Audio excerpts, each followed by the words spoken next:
Hi everybody, and welcome today to this session about why landlords are why landlords are poor and why tenants are rich.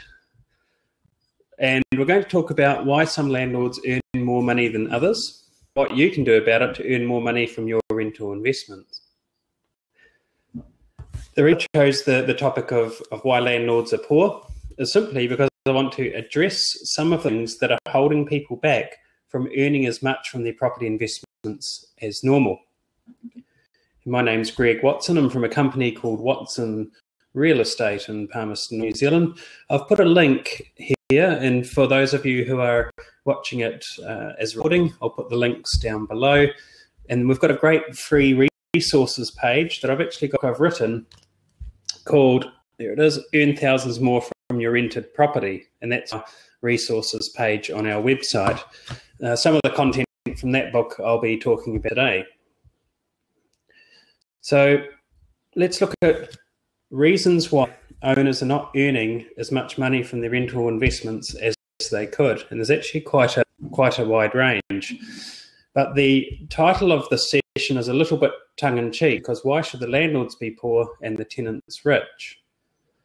One of the most common things that I see are residential rental properties that are under-rented. In New Zealand, people pay rents weekly, and we find that the weekly rents are well below where they should be. In New Zealand, about 70% of home owners, that is owners of investment properties, manage their own properties, and they don't necessarily have the expertise to make sure that they are earning as much as possible. Yeah, so Max is asking a question about weekly rents. Yes, it's commonplace here in the States. I know it's often monthly, but we tend to have things weekly. It's not to say people don't pay or can't pay fortnightly or monthly. They can. The key thing is that they're always paid in advance. With regards to the weekly rents, you can still put a tenancy in place for a particular period of time.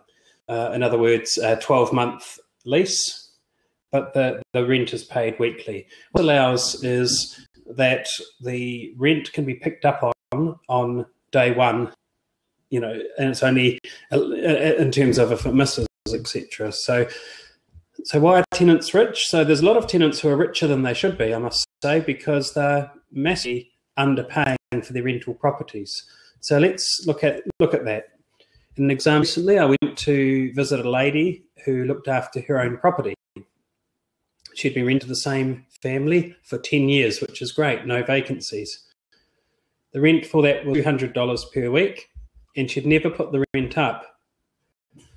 Her belief, which is shared by most landlords, is that if you put the rent up, the tenants will move. Now, this is a misconception, I can tell you that, because I look after around 660 properties. We put the rents up en masse, and people hardly ever move for a reason. The only things to consider are for rent increases that they should be really regular and small. Just think of things like your power bill or your TV bill.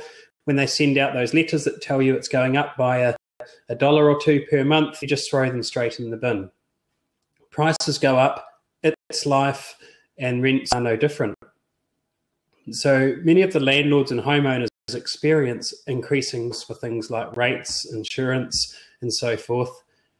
Yet, for some reason, they leave the rents the same and their profit gets undercut.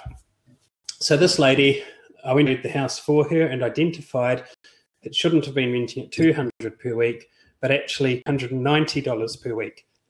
So immediately we took over property management, and our fee is a fraction of that. And she was around $4,500 better off per year just for having our advice. Now, what I didn't want to tell her, she'd probably pick up on this, is that if she had gradually increased the rent over time, a $10 increase annually, that has a compounding effect. And this is the reason why you should do regular rent increases. I'm just using annually as an example. So after year one, if the rent goes up, you'll earn around $500 more. 52 weeks times 10.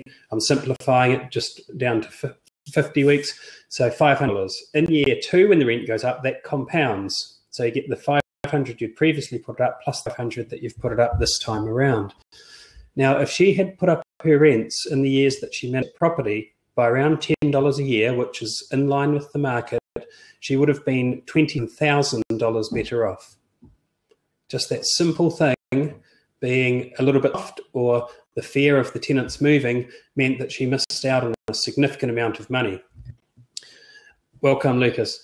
So I didn't have the heart to tell this lady that she'd missed out on a significant amount of money, but we did adjust her rent from $200 per week to close to $300 per week, and so immediately she was $4,500 better off over a year. So the number one reason why landlords are poor and tenants are rich, and those tenants, they're $4,500 better off. And let's face it, if you put the rent up in many markets and most markets, the tenants will stay as long as it's a small increase.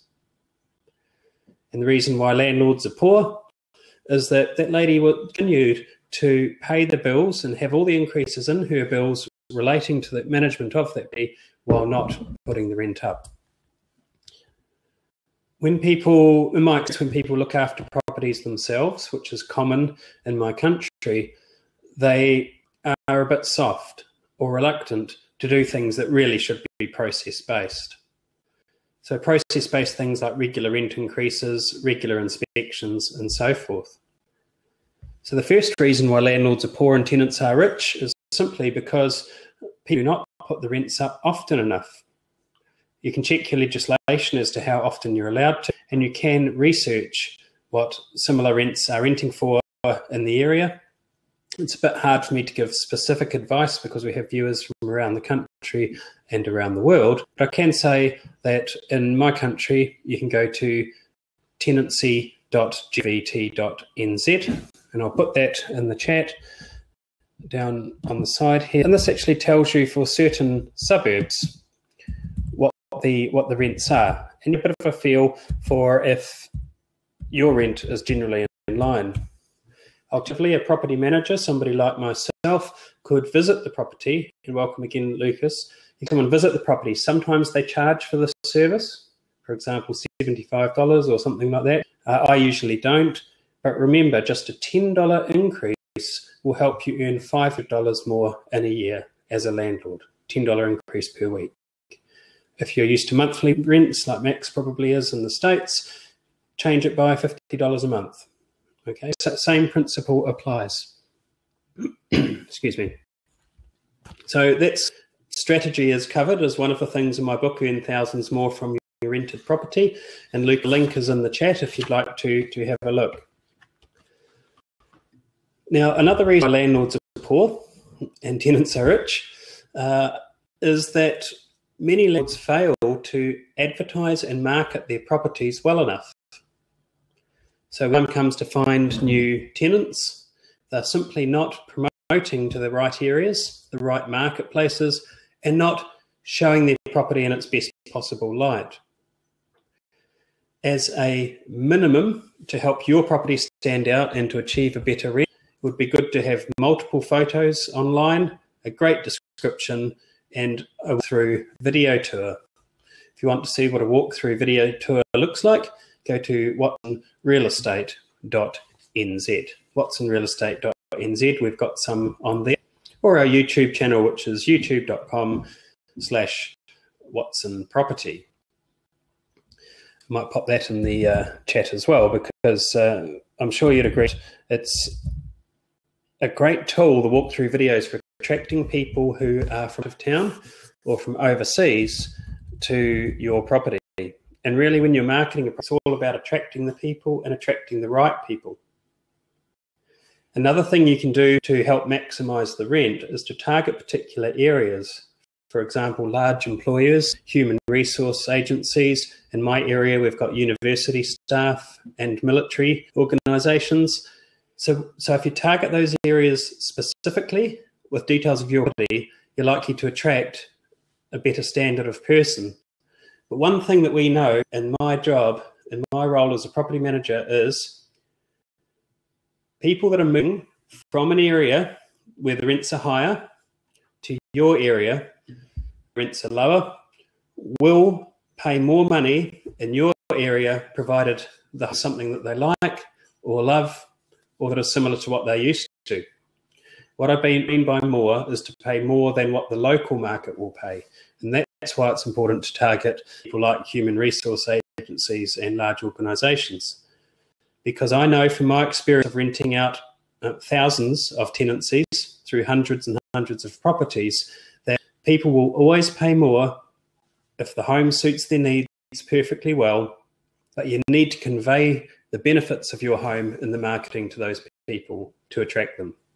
For example, good schooling, good parks, things like the actual video of the house itself, and so forth can really help to get the best possible rent. So if you market your home carefully and strategically, get an extra $10 a week or $50 a month, or whatever it might be, just through good marketing alone. Remember, in my marketplace, $10 a week is about $100 per year. If we get $20 a week more for our clients, that's $1,000 that year that they'll earn. So the important thing there is to make sure that you market the property to the areas that are most likely to love it. It's the demographics. But also, when you market it, pop the rent up for about the 7 to 10 days of your marketing. If the marketing is comprehensive, then you will know within 7 to 10 days if you're likely to rent the property at any killer rent. And then you've got time to reduce that back down more in line with the market if you don't get it.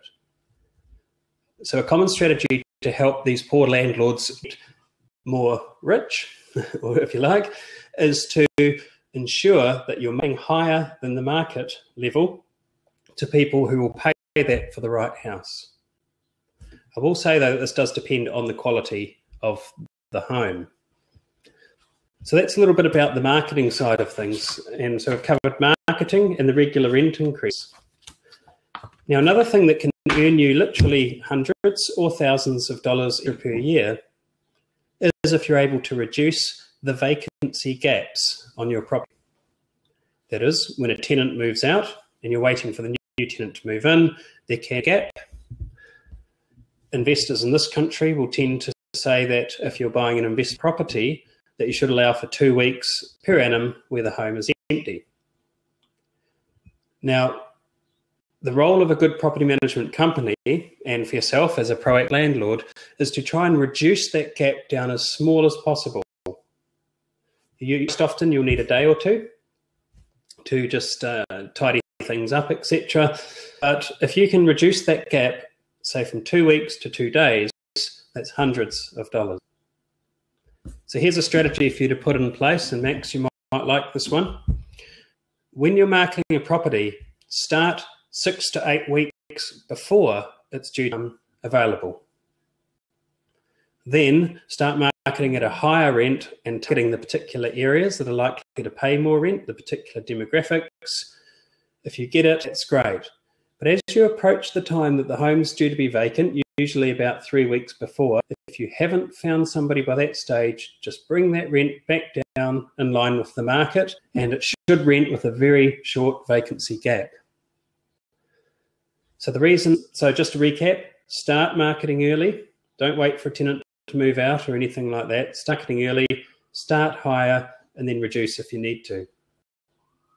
The last time I rented one of my properties, it was $230 per week. The property manager suggested try $250. I trust the property manager. I let them do that. It took 2 weeks to people, and I was just about to lower that down when they found people, and that's earned me $1,000 per year. Although because it took 2 weeks, we had to deduct from that 2 times 250. So there was an area where it was actually empty. However, the strategy is sound with starting higher, but more importantly, making sure you reduce so that the home does rent. You may agree that 90% of the rent that you would like is better than zero, and certainly that's true. And here's another technique you can use to ensure you get the best possible rent and low vacancies. This one here is fantastic. In place a fixed term. Now, a fixed term tenancy is one where the date is set in stone, and as that date comes along, everybody has a bit of a discussion, the owners, the tenants, and decides whether they want to continue. Now, you should have that discussion about 6 to 8 weeks before the tenancy is due to end, for the reasons I mentioned earlier. So you can start marketing and then add our rent and then reduce if you need to. But the great thing about fixed term tenancies, at least in the country, is you can decide when it is due to end. And by that I mean, if you are entering into a tenancy agreement with me today, and it is September, I know that the very busiest time in my marketplace, people looking for properties, is January. I'll fix you into one of 2 contracts, either one that goes through to January or one that goes through a further year to next January. Now, what happens is that time comes in January. We all discussion 6 to 8 weeks beforehand as to whether people want to stay on or not. If you want to leave, you are then looking for tenants in the busiest market. You've got plenty of time, and this will help you earn more money. I can pretty much hang my hat on that one. So we've got some of the things that landlords don't do. So the landlords who are poor, they don't put the rent up. Maybe they feel sorry for the tenants. They don't use particularly good marketing, so they have to settle for a price that's a bit lower than they might have got had they done some better marketing. They don't use a strategy to ensure that the vacancy gaps as short as possible. And they don't think about the length of the tenancies, which means that the property could come available during very quiet times of year. So that's a tips there, and a few comments about why landlords are poor and tenants are rich. Because every time you do one of these things, it's of no benefit whatsoever to you as an owner. Now, if you are investing in something like a syndicate, or if you're buying a large block, or if you have reasonable investment in property, many landlords will negotiate a rate with contractors, that is work people, builders, plumbers, etc., is a better than market rate. Now, it takes some gumption to do this, and you might be a little uncomfortable asking, but at the end of the day, if you have a particular number of properties and you're sending a certain amount of work, then a contractor will discount and do things for you a little bit cheaper. So if you save even $10 or $20 on a job, you've got many properties, you're doing 20 jobs here, that's $200 immediately. If you're doing, and it just compounds from there. So what happens in New Zealand is the average number of owners per property is, or property's owner is only 1.3. In other words, most people only own 1 to 2 investment properties. This means that we have people looking after the properties themselves who have little or no knowledge. And why are some landlords poor and others better off? As equity builds in your own personal home or in the investment properties, you can use that to purchase again. It's a little bit long-term game plan in many marketplaces, but it does pay off. Talking to a man yesterday who put this strategy in place, and he put up equity in his home, purchased an investment property, built up equity again, and continued to do so. Welcome, Vonel. Nice to see you. Thanks for joining. So just to recap, and Vonel's going to get the very short bit because I'll just recap as he joined in. Landlords are often poor because they fail to regular rent increases. They're a bit soft and fail to pop those rents up. They're not marketing the property to get the best rent. They're having longer vacancy gaps, or techniques I've talked about, and for those of you who just joined, you can probably watch this video later, and to negotiate good rates with contractors. So that's what I wanted to talk about today, and I'm hoping that you might be able to take something away from this and apply this to your rental property or properties. Remember, my book and thousands more from your rented property is available through Watson Real Estate NZ, and that link is down below if you're watching the recording, or beside us if watching live. So I'll finish up unless there's any general questions. I really appreciate you taking the time to tune in. Thanks for watching.